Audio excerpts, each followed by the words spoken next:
belajar memecahkan masalah. Nah, BK itu berpikir komputasional artinya berpikir atau cara memecahkan masalah secara efektif dan efisien.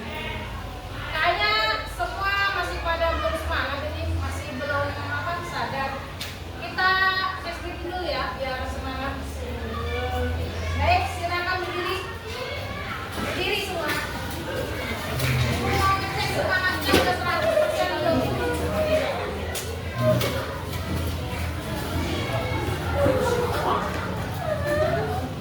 Soalnya ya masih ada yang ngelamun, masih ada yang nggak tahu itu masih bikin apa tadi.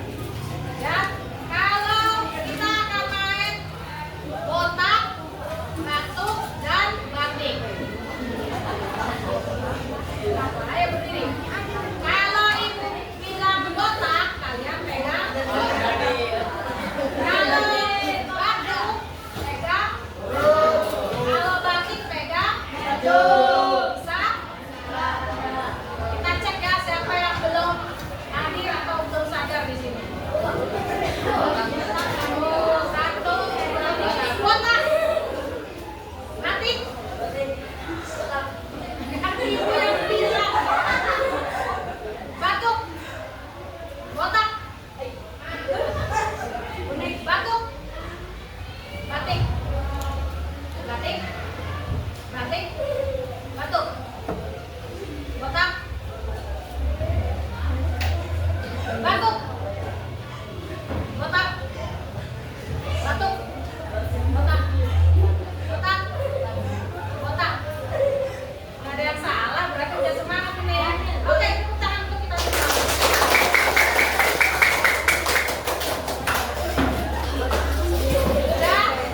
Sudah semangat? Kita lanjutkan ya.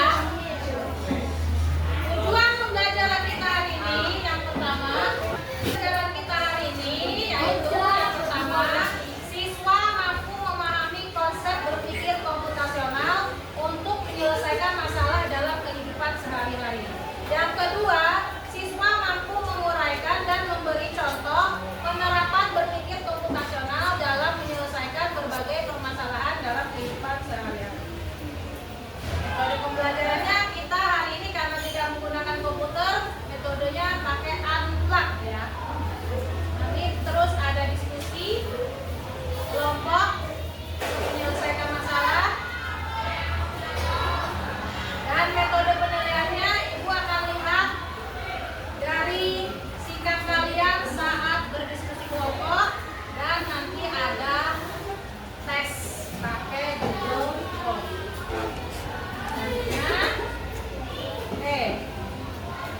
Pernahkah kalian memecahkan masalah? Bagaimana caranya? Pernah nggak? Misalnya ada masalah dalam kehidupan sehari-hari, telat bangun, terus datangnya kesiangan, bagaimana caranya? Ya, nyalakan alarm, tidur lebih awal, terus apa lagi tuh? Minta tolong dibangunkan orang tua ya. Itu ada 3 cara. Yang nomor 2, pernahkah kalian membuat langkah-langkah untuk orang lain agar mereka bisa melakukan sesuatu dengan benar? Contohnya, langkah-langkah memasak nasi goreng.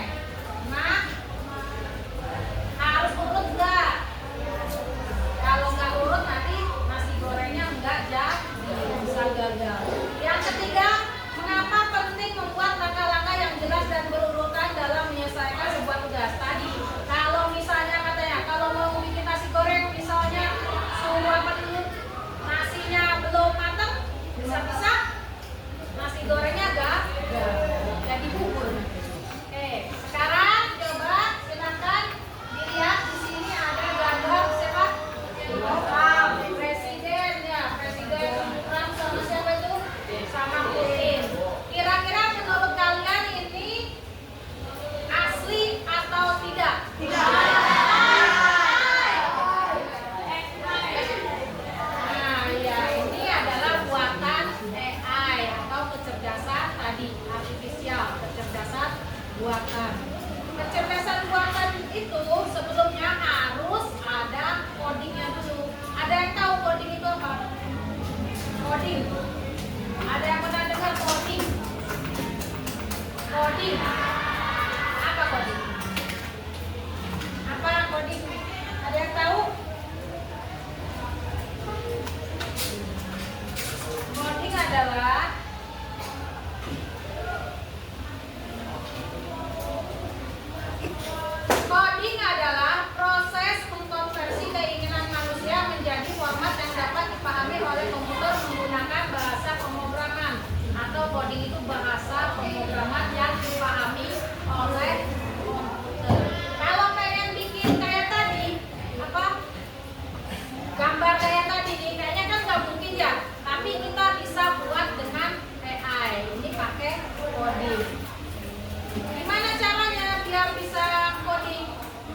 jadi dia bisa memutuskan oh sakitnya ini, obatnya ini. Ya. Selanjutnya yang ketiga ada abstraksi, yaitu fokus pada informasi yang penting saja. Abaikan informasi yang tidak relevan. Contohnya, kalau kalian pergi jalan-jalan, kalian tersesat, ya, bagaimana caranya? Caranya cari informasi yang penting dan relevan. Ya. Yang nggak penting nggak usah diperhatikan. Lihat aja, misalnya kalian tersesat di mana gitu, di gedung mana, kalian ingat ada di mana, di lantai berapa, atau ingat aja pojoknya di mana gitu. Terus yang keempat ada algoritma, artinya membuat langkah-langkah penyelesaian atau membuat aturan dalam menyelesaikan masalah menggunakan sudut atau flowchart. Ya, jadi membuat langkah-langkah kayak tadi. Kalau mau membuat apa tadi? Nasi goreng. Kasih tahu nih buat ke temennya yang belum pernah bikin nasi goreng, kasih tahu aja langkah-langkahnya yang terurut. Jadi temennya juga walaupun belum pernah bisa bikin nasi goreng, bisa bikin nasi goreng. Baik, selanjutnya ada yang mau ditanyakan sebelum kita lanjutkan? Baik. Sekarang Ibu akan memberikan tugas pada kalian. Kerjakan tugas kalian mengarahkan monster tersebut untuk membawa item yang berbeda. Arahkan setiap monster ke item tersebut dengan menggambar anak panah. Ya. Silakan. Kelompok 1.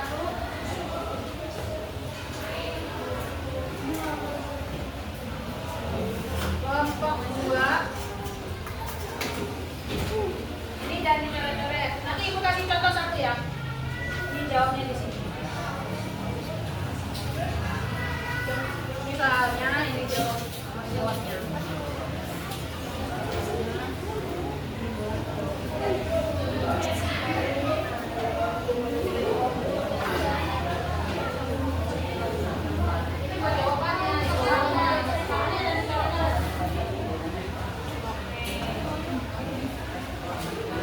Silakan didiskusikan bagaimana cara monster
Selesai?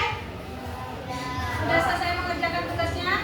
Oke, sekarang dari tugas diskusi tadi, kalian bisa memecahkan masalah dengan cara apa tadi? Berpikir, berpikir secara efektif dan efisien untuk menyelesaikan masalah, ya kan? Selanjutnya, ada yang mau ditanyakan? Tadi berpikir komputasional itu ada berapa katanya? Cara berpikir komputasional ada 4. Yang pertama, dekomposisi. Yang kedua, pengenalan pola. Yang dekomposisi itu yang kayak gimana tadi? Memecah masalah besar menjadi masalah kecil. Tadi kan ada pembagian tugas ya. Jadi ada masing-masing kebagian menjawab satu soal. Yang kedua, pengenalan pola. Pengenalan pola apa artinya? Membandingkan atau melihat pola dari yang sebelumnya. Yang ketiga, abstraksi. Apa abstraksi? Fokus kepada informasi yang penting, yang tidak penting diabaikan saja.